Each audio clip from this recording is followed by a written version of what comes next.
Most Chinese guys, their eyebrow is inadequate density.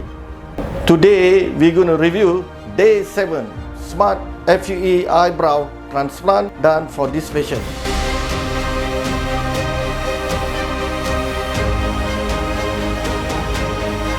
This is the harvesting area, nape of the neck.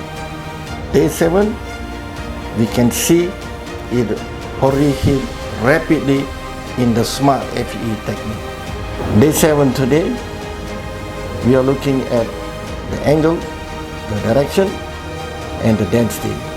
He have healed very well. Microscope already been shed off, and now we can see all the area that we planted the graft still there, intact and in the right direction. This is on the left side, this is on the right side, so it's symmetrical.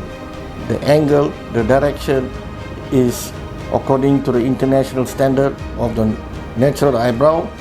The hair that we took from behind is the same caliber as the existing eyebrow. This is from the nape of the neck.